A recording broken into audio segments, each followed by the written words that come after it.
Hello all, welcome to my channel Study Ka Enzyme.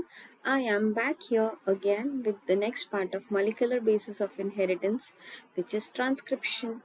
अभी तक हमने पढ़ा था डीएनए का रेप्लिकेशन, डीएनए के एक्सपेरिमेंट्स. अब हम देखेंगे what is transcription. As you can see on my screen, ये डीएनए कन्वर्ट हो रहा है. डीएनए जो डबल स्ट्रैंडेड मॉलिक्यूल है वो कन्वर्ट हो रहा है एक सिंगल स्ट्रैंडेड मॉलिक्यूल में जो कि आरएनए है. और इस प्रोसेस को हम क्या कह देते हैं? ट्रांसक्रिप्शन. ट्रांसक्रिप्शन यानी कि क्या हो गया? Conversion of DNA into RNA. Okay, moving on. ये डेफिनेशन हमने पढ़ ली और ये सेंट्रल डॉगमा ने हमें बताया था कि जब भी लाइफ का एग्जिस्टेंस होता है तो हमेशा डीएनए से बनता है आरएनए और आरएनए से बनता है प्रोटीन. ओके, तो पहले मैं आपको एक बेसिक समझा देती हूँ. I am not making this DNA double strand double helical, single straight ladder से मैं समझाने की कोशिश करती हूँ आपको. अगर ये डीएनए का एक सीक्वेंस है और यहाँ पर सीक्वेंस है for example ATCG, which is my favorite sequence as you all know. ATCG, ATCG. तो ये हमारा डीएनए का मॉलिक्यूल है, राइट? तो जब भी इस मॉलिक्यूल का कन्वर्शन होगा, ये मॉलिक्यूल आरएनए में कन्वर्ट होगा. ये इसकी कॉम्प्लीमेंट्री स्ट्रैंड है, आपको पता है TAGC, TAGC. ये तो हमारा डबल स्ट्रैंडेड डीएनए मॉलिक्यूल हो गया, ठीक है. जब भी इससे कन्वर्शन होगा यानी कि ट्रांसक्रिप्शन होगा और ये अगर हमारी कोडिंग स्ट्रैंड है, ठीक है, तो क्या ये अगर हमारी टेम्पलेट स्ट्रैंड होगी, so what are we going to see? We will see कि ये कन्वर्ट हो जाएगा. ये अगर हमारी टेम्पलेट स्ट्रैंड है, टेम्पलेट मतलब the base on which RNA transcription will take place. तो ए के अगेंस्ट क्या आ जाएगा यहाँ पर? यू, क्योंकि आपको पता है आरएनए में टी नहीं होता. यू, टी के अगेंस्ट आ जाएगा ए, सी के अगेंस्ट आ जाएगा जी, देन सी, देन यू, ए, जी, सी. तो ये जो सीक्वेंस बना, ये किसका सीक्वेंस बना? एमआरएनए का, आरएनए का सीक्वेंस. अभी हम आरएनए बोलेंगे, ठीक है. तो ये आरएनए का सीक्वेंस बन जाएगा from this DNA and this procedure is known as transcription. और एक और बात मैं आपको दिखाना चाहती हूँ यहाँ पर कि आप देख रहे हैं क्लियरली ये स्ट्रैंड और ये स्ट्रैंड एग्जैक्टली सिमिलर है, only T is replaced by U. Can you see this? तो इसका मतलब क्या हुआ? जो हमारा टेम्पलेट स्ट्रैंड है वो किसका डुप्लीकेशन करता है? कोडिंग स्ट्रैंड का.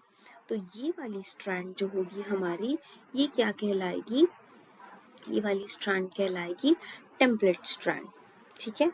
ये हो गई हमारी टेम्पलेट स्ट्रैंड और ये वाली स्ट्रैंड कहलाएगी कोडिंग स्ट्रैंड, जिसके जैसा सीक्वेंस एमआरएनए का बनने वाला है, आरएनए का बनने वाला है.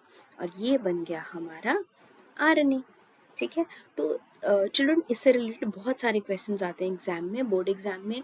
every year you find 3 to 5 marks questions related to these questions only. तो क्या होगा? आपको कोडिंग स्ट्रैंड दे रखा होगा और आपको पूछा गया होगा कि एमआरएनए क्या बनेगा. आपको टेम्पलेट स्ट्रैंड दे रखा होगा, आपको पूछा जाएगा एमआरएनए क्या बनेगा, ठीक है. तो आपको पता है कि जब भी आपको टेम्पलेट स्ट्रैंड दिया जाए तो उसका कॉम्प्लीमेंट्री बना लेंगे, तो वो हमारा क्या बन जाएगा? एमआरएनए. और जब भी आपको कोडिंग स्ट्रैंड दे रखा हो, एग्जैक्टली सिमिलर एमआरएनए होगा. रादर क्या डिफरेंस होगा? T will be replaced by U.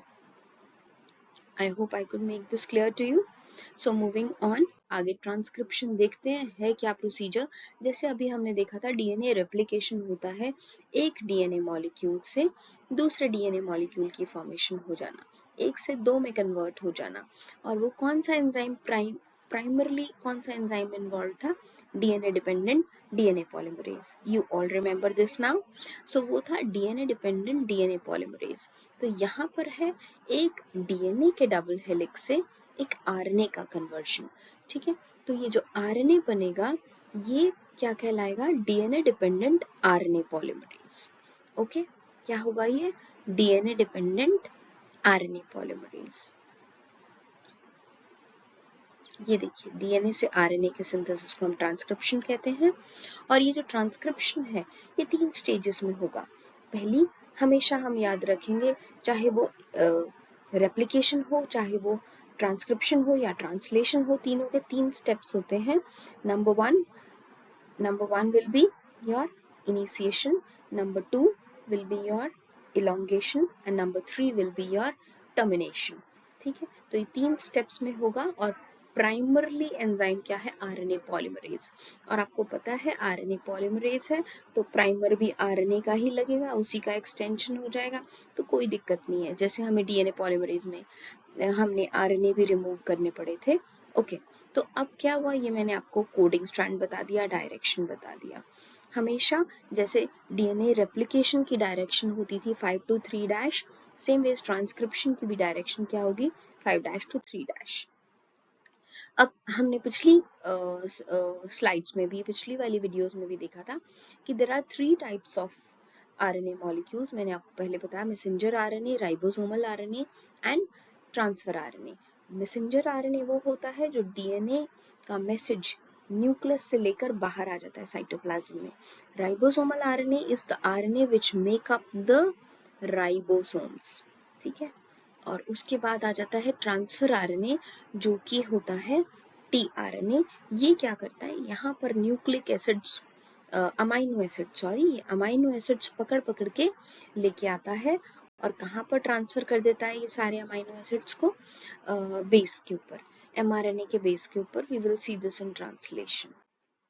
Okay, तो ये एक बहुत इम्पोर्टेंट एनसीईआरटी में ये डायग्राम भी दे रखा है, ये आप बहुत ध्यान से समझेंगे। अगर एक डीएनए का मॉलिक्यूल है ये, ठीक है, इस डीएनए मॉलिक्यूल में ये बीच का रीजन क्या कहलाता है? Structural gene. उस जीन से पहले का रीजन क्या कहलाता है? प्रमोटर। उस जीन के बाद का रीजन क्या कहलाता है? टर्मिनेटर। ठीक है, और जिस स्ट्रैंड के ऊपर आरएनए बनना शुरू होता है उसे मैंने आपको बता ही दिया है, उसको हम कहते हैं डबलेट स्ट्रैंड। और ऑपोजिट स्ट्रैंड को हम क्या कहते हैं? Coding strand.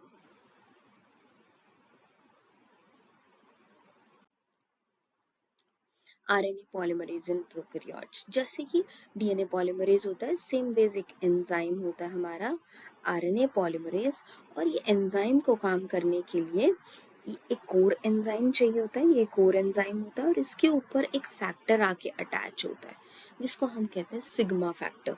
तो जैसे ही सिग्मा फैक्टर लोड हो जाता है आरएनए पॉलीमरेज पे, so it begins moving, it begins with the process of transcription. और सिग्मा फैक्टर रिकॉग्नाइज किसको करता है? Promoter region. Okay, so let us understand these in very quick steps. पहला step है हमारा इनिशिएशन। इनिशिएशन मतलब जहाँ पे रेप्लिकेशन, जहाँ पे ट्रांसक्रिप्शन स्टार्ट होना है।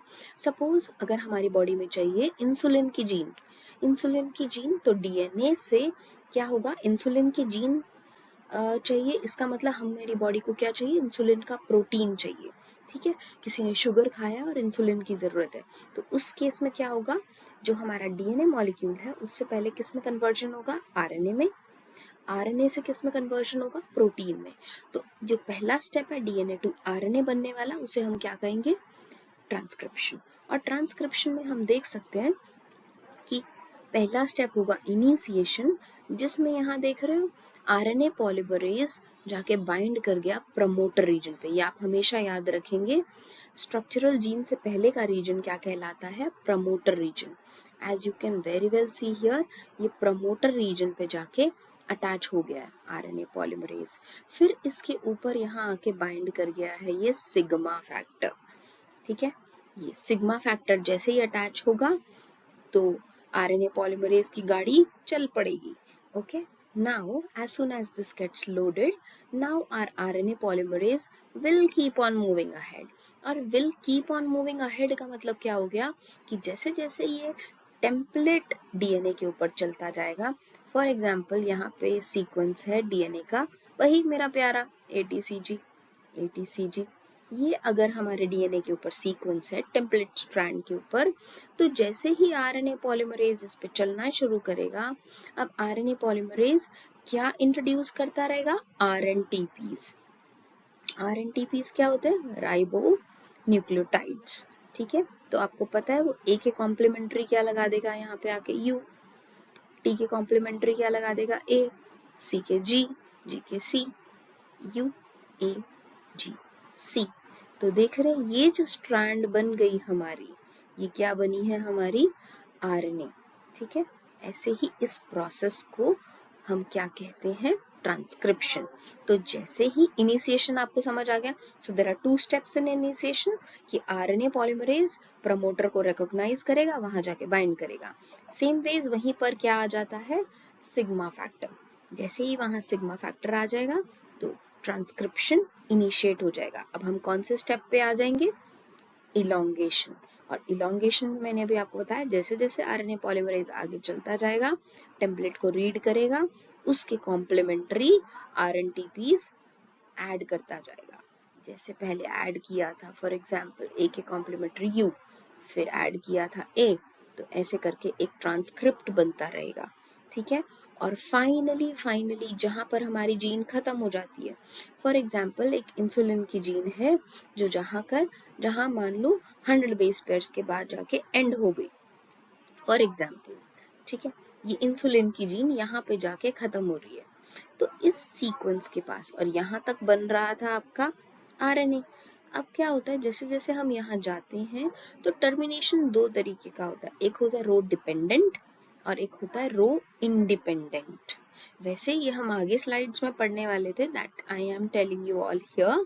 तो क्या होगा, जैसे जैसे हम टर्मिनेशन पे पहुंचेंगे तो यहाँ पर एक प्रोटीन होता है जिसका नाम होगा रो प्रोटीन, ये ऊपर अटैच हो जाएगा as you can see here. ये रो प्रोटीन जैसे ही यहाँ पर आ जाएगा चलते चलते, ये सिग्मा फैक्टर को गिरा देता है आरएनए पॉलीमरेज से। आपको पता है जैसे ही सिग्मा फैक्टर, अब क्या हुआ, जैसे ही रो प्रोटीन यहाँ पर, ओके, तो अभी हमने डिस्कस किया था कि जैसे ही यहाँ रो प्रोटीन अटैच हो जाएगा और ऊपर चलता चलता चला जाएगा आरएनए पॉलीमरेज के पास, ये आरएनए पॉलीमरेज को, not sigma factor, please I am mistaken. तो जैसे ही वो रो फैक्टर ऊपर चला जाएगा आरएनए पॉलीमरेज तक, वहां से जाके वो आरएनए पॉलीमरेज को डिटैच कर देगा। किससे डिटैच कर देता है वो? डीएनए मॉलिक्यूल से। जैसे ही डीएनए मॉलिक्यूल से डिटैच हो गया, इसका मतलब क्या खत्म हो गया? ट्रांसक्रिप्शन खत्म हो गया। ओके, सो इनिशिएशन मैंने आपको समझा दिया है, ये इलोंगेशन, आरएनटीपीज इसमें ऐड होते जाते हैं। नेक्स्ट स्टेप जो मैं लास्ट में आपको बता रही थी, 2 तरह का टर्मिनेशन होता है, एक होता है रो डिपेंडेंट और एक होता है रो इंडिपेंडेंट। रो डिपेंडेंट अभी हमने समझा कि रो प्रोटीन आया, जैसे ही वो रो प्रोटीन चलते चलते ऊपर चला गया, एंड तक पहुंच गया, ये आरएनए पॉलीमरेज को गिरा देता है। And then looking at the next one, यहाँ पर क्या होगा, रो इंडिपेंडेंट में क्या होता है, आरएनए मॉलिक्यूल में खुद में hair pin loop like structure बन जाता है because of the complementary base pairing. क्या होगा, यहाँ पर यू यू यू आने लगेगा, और यू और ए के बीच में जो भी बॉन्ड होता है वो बहुत वीक बॉन्ड होता है। तो क्या होता है, इजीली आरएनए ट्रांसक्रिप्ट डिटैच हो जाता है। डिटैच किससे हो जाएगा? आरएनए पॉलीमरेज से। जैसे ही वो आरएनए पॉलीमरेज से हटा, डीएनए से हटा, ट्रांसक्रिप्शन खत्म हो जाएगा, दैट इज ट्रांसक्रिप्शन टर्मिनेट हो जाएगा। ठीक है, so these are the 3 steps जो हमने अभी डिस्कस करे थे। और इसमें यहाँ पे एक और देखने की चीज है, आरएनए जैसे डीएनए पॉलीमरेज 3 पढ़ा था, डीएनए पॉलीमरेज 1 पढ़ा था, same ways RNA pol 1 rRNA बनाता है, आरएनए पॉल 2 एमआरएनए बनाता है, आरएनए पॉल 3 टीआरएनए बना लेता है, और स्मॉलर सब यूनिट ऑफ आरआरएनए। ठीक है, ये आपको बस याद रखें। Okay, so we have completed the transcription Yahoo in 15 minutes, and now coming up is post-transcriptional modification. Post-transcriptional मतलब एक बार ट्रांसक्रिप्शन हो गया, हमारा डबल स्ट्रैंडेड डीएनए था जिससे हमारा सिंगल स्ट्रैंडेड आरएनए बन गया। अब ये जो आरएनए बनता है, इसको अभी हम कहते हैं एमआरएनए नहीं कहा जा सकता, इसको कहते हैं एचएनआरएनए। HNRNA या प्रीमच्योर RNA कहा जाता है, हेट्रोजेनस RNA। इसका मतलब इस RNA में अभी बहुत सारे मॉडिफिकेशंस करने जरूरी हैं, बहुत सारे चेंजेस जरूरी हैं before it becomes mature RNA। ठीक है, तो यहाँ पर पहला स्टेप होता है कैपिंग। जैसे ये RNA है, इसके 5' एंड पे कैप लगा देते हैं, जस्ट टू शो दैट यहाँ से ट्रांसक्रिप्शन शुरू हो रहा है। क्योंकि अब क्या होगा, RNA का ट्रांसक्रिप्शन हो गया है, अब नेक्स्ट स्टेप होगा ट्रांसलेशन। तो यहाँ पे बिगिनिंग हो जाएगी कि यहाँ प्रोटीन की शुरुआत है, यहाँ पे आके ट्रांसलेशन शुरू कर दिया जाए। तो यहाँ 5' एंड पे क्या लगा दी जाती है, ग्वानिन की एक कैप लगा दी जाती है। ठीक है, देन यू हैव स्प्लाइसिंग। उसके बाद है थर्ड स्टेप टेलिंग। ठीक है, स्प्लाइसिंग अभी मैं आपको बाद में बताती हूँ, थोड़ा लंबा प्रोसीजर है। और थर्ड स्टेप है हमारा टेलिंग। थर्ड स्टेप में क्या होगा, 3' एंड जो है यहाँ पर हम पॉली एडेनाइलेशन कर देते हैं। जैसे ही हमारी जीन खत्म हो गई, हम उसके बाद बहुत सारा AAA ऐड कर देंगे। AAA ऐड करना मतलब पॉली एडेनाइल ग्रुप ऐड करना। तो इस प्रोसेस को हम कहेंगे पॉली एडेनाइलेशन। और ये पॉली एडेनाइलेशन मार्क करता है कि यहाँ हमारा प्रोटीन खत्म हो जाएगा। ठीक है, जब भी ट्रांसलेशन होगा अब इस mRNA का, तो हमें पता चलेगा कि यहाँ पर हमारा जीन खत्म हो गया था। Moving on to the next slide. वो कौन सी है हमारी नेक्स्ट स्लाइड। अब हम देखेंगे इंट्रॉन्स और एक्सॉन्स क्या होते हैं, जो स्प्लाइसिंग है। ठीक है, जब भी कभी okay, so next step will be splicing. ठीक है, पहले स्प्लाइसिंग समझने से पहले ये समझ लेते हैं इंट्रॉन्स और एक्सॉन्स है क्या। ठीक है, ये मैं एक mRNA बना रही हूँ। इस mRNA का सारा स्ट्रक्चर कभी भी प्रोटीन नहीं बनाता। इसके बीच में बहुत सारा नॉन कोडिंग रीजन रहता है। ठीक है, कुछ रीजन कोडिंग रहेगा, मैं जिसको रेड कलर ग्रीन कलर से बना दूंगी, और बाकी का रीजन सारा क्या होगा, नॉन कोडिंग। ओके, तो यहाँ पे ये रीजन कोडिंग है, इसका नाम मैंने डाल दिया एक्सॉन 1। बीच में यहाँ पर एक्सॉन 2, यहाँ पे एक्सॉन 3। तो ये जो स्टेप्स हैं, अब क्या होगा, यहाँ पर इनके बीच में इंटरमीडिएट नॉन कोडिंग रीजन है, जिसका नाम है I1, I2 और I3। अब क्या है, ये कोडिंग रीजन है, इनको हमें रिमूव करना है। तो इस रीजन के रिमूवल के प्रोसेस को हम क्या कहेंगे, स्प्लाइसिंग। और ये कौन एंजाइम कर रहा होता है, ये स्प्लाइसिंग होता है स्प्लाइसोसोम की हेल्प से। अगर ये मैं आपको चार्जर की वायर एक दिखा रही हूँ, ठीक है, तो क्या होगा, बीच में कुछ कुछ रीजन कोडिंग है, बीच में कुछ रीजन नॉन कोडिंग होगा। For example this is a mRNA। ठीक है, तो क्या होगा, अब जो नॉन कोडिंग रीजन है उसको ऐसे लूप बना देते हैं। अब ये लूप देख रहे हो आप, और यहाँ से ये इंट्रॉन रिमूव हो जाएगा। So now you can very well see कि अगर ये लूप हट गया, so these two regions will come closer. ठीक है, same ways what will happen now, यहाँ पर अगर mRNA का स्ट्रक्चर है, तो यहाँ E1 था, E2 था, E3 था, बीच का रीजन I। ठीक है, इसका हमने लूप बना लिया, ये लूप बन जाएगा, और उसके बाद स्प्लाइसोसोम एंजाइम आता है और इस लूप को कट कर देता है बीच में से।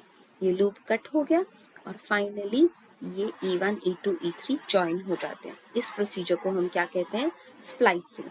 ठीक है, और इसके बाद आपको पता है नेक्स्ट स्टेप जो हम पहले ही पढ़ चुके हैं, यहाँ 3' एंड पे क्या ऐड हो जाते हैं, पॉली ए टेल। यहाँ पे कैपिंग हो जाती है, ग्वानिन की कैपिंग हो जाती है। तो ये तीनों चीजें जब हो जाएंगी, तो अब HNRNA किसमें कन्वर्ट हो गया, हमारा कन्वर्ट हो जाएगा mRNA में, मैच्योर RNA। ठीक है, प्री मैच्योर RNA था, अब उसकी मॉडिफिकेशन के बाद वो बन गया mature RNA। Okay, these are some of the differences between the transcription in prokaryotes and eukaryotes। कि जैसे प्रोकैरियोट्स में एक ही RNA पॉलीमरेज होता है, यहाँ पर 3 अलग अलग RNA पॉलीमरेज होते हैं, 1, 2 and 3। ठीक है, तो mRNA पॉलीसिस्ट्रॉनिक होता है। पॉलीसिस्ट्रॉनिक मतलब एक ही mRNA में बहुत सारी जीन साथ साथ अटैच होती है, यहाँ से यहाँ तक एक जीन है, यहाँ से यहाँ तक दूसरी जीन है, यहाँ से यहाँ तक तीसरी जीन है। लेकिन ये प्रोकैरियोट्स में होता है, लेकिन यूकैरियोट्स में कभी भी ऐसे नहीं होगा। यूकैरियोट में एक जीन है, यहाँ उस जीन का उससे पहले का रीजन क्या कहलाता है, प्रमोटर, उस जीन के बाद का रीजन क्या कहलाएगा, टर्मिनेटर। तो एक एमआरएनए में एक ही जीन होगी, मोनोसिस्ट्रॉनिक। और इसमें क्या होता है, यूकैरियोट में प्रोसेसिंग होती है, पोस्ट ट्रांसक्रिप्शनल मॉडिफिकेशन, जबकि प्रोकैरियोट्स में नहीं होता, क्योंकि वहां न्यूक्लियस ही नहीं है। न्यूक्लियस नहीं है तो मतलब एमआरएनए को न्यूक्लियस से बाहर नहीं निकालना, ये सारा लंबा प्रोसीजर खत्म हो जाएगा। तो इसका मतलब यहाँ प्रोसेसिंग भी नहीं होगी। And do you know that transcription and translation go hand in hand, साथ साथ चल रहा होता है। These are some of the important previous year questions that we all must ponder upon कि टेम्पलेट स्ट्रैंड क्या है, कोडिंग स्ट्रैंड क्या है, आरएनए पॉलीमरेज का फंक्शन क्या होता है।